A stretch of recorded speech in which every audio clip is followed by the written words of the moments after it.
So why the hell am I talking about the US midterm elections on a channel that is usually focused around India? Well, something very curious is happening with the Indian American community in American elections recently that is really worth paying attention to. So first and foremost, for people that might not know, what are the midterm elections? Well, midterm elections are held in America every 2 years, and they usually fall in the middle of a president's 4-year term. Multiple gubernatorial seats, Senate seats, and House of Representative seats are up for grabs in these elections in America, and so it does become a very vital election to see who controls the US Senate and the US House of Representatives. And if you thought that the Indian elections are cringe, then let me show you why America is the #1 country in the world.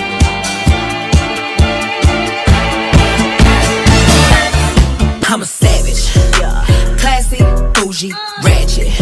Long hair star, thick in the hips, come get in my car. Climate change legislation on the ballot, you've got gun safety, and if we can elect more pro-choice members of Congress, we can reinstitute Roe versus Wade. Why are we still here?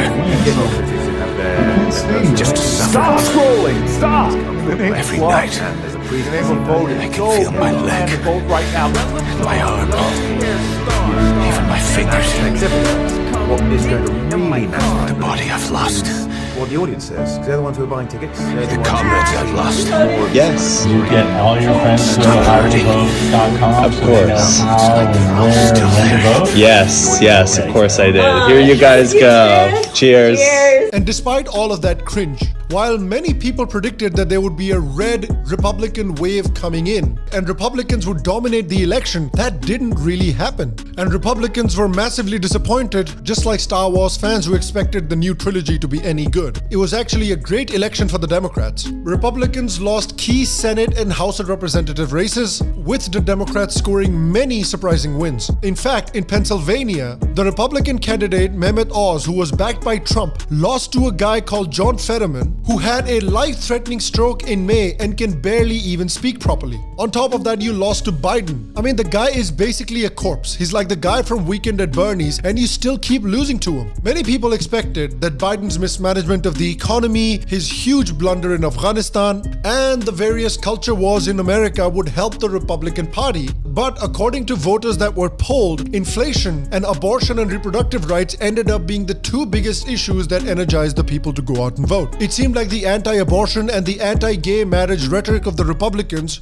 really did not sit well with the American voters. Many suburban voters, especially women, were extremely energized by the anti-abortion and anti-LGBTQ stance of the Republicans and went and voted against them in huge numbers. It was also a really bad night for Trump, as many of the candidates that Trump publicly supported and endorsed lost their elections. We're gonna win so much, you may even get tired of winning. You lied to me. And it was a really good night for Trump's big rival in the Republican Party, Ron DeSantis, who won his election in Florida by a huge margin. He would hope that this shows the public that DeSantis and not Trump is the right choice for the Republican Party going forward in 2024. So while this video is being recorded, the battle for majority in the US Senate and in the US House of Representatives is still ongoing. All the results have still not been declared yet. However, the scene is set for a very stiff presidential race in 2024 between Ron DeSantis and Trump on the Republican side and Moses' younger brother Joe Biden on the Democrat side. But the reason I wanted to make today's video is because of a very interesting development in this election cycle, which is the emergence of the Indian American voting bloc.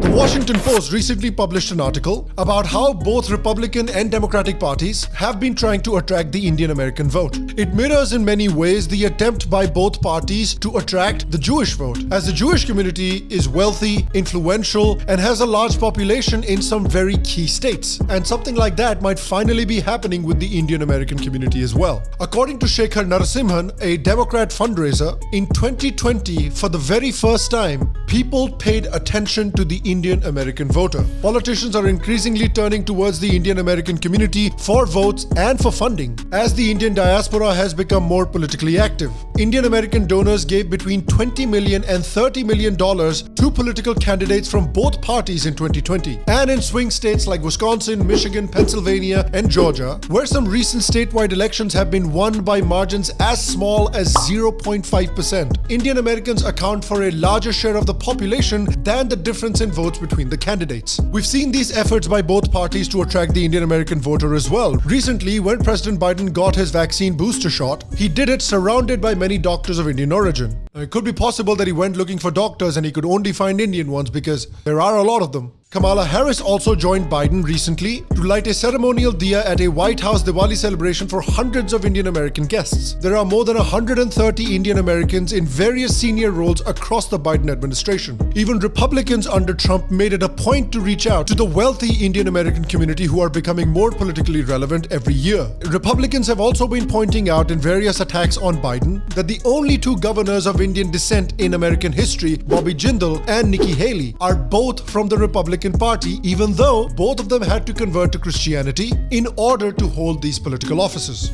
I believe that the Hindu community in the UK has shown the Indian diaspora all around the world the way forward. They saw that the far left Labour Party in the UK did not stand by their interests and often espoused extremely anti-India and anti-Hindu views and policies. So what the Hindus in the UK did is they shifted in large numbers towards the Conservatives, the Tories, who as a result and as a coincidence have also given Britain their very first Prime Minister of Indian origin. And it seems like finally there are some green shoots of the Indian American community, particularly the Hindu American community, realizing its importance and acting to preserve its interests in America. The Hindu American PAC, which is a political action committee that supports and endorses various candidates, have endorsed both Democrats and Republicans in different states. They've supported moderate Democrats like Jennifer Rajkumar and Aruna Miller, who was recently elected to be the Lieutenant Governor of Maryland and who also refused to go along with anti-Hindu rhetoric and refused to call the BJP a far-right Nazi party. The Hindu American PAC also supported Republican candidates like Rich McCormick, who is a conservative Christian but has strongly stood with and spoken up for the Hindu community in Georgia. It appears that Indians and particularly Hindu Americans are getting smarter and more discerning in how they use their vote. They may finally be learning that in a country where both political parties have sections that are extremely hostile to the Hindus, they have to pick and choose their allies very carefully. Being one of the most successful and high-income ethnic groups in the United States, they have money and they have a significant number of votes that can give candidates an edge in local elections and national elections in key swing states where small margins matter.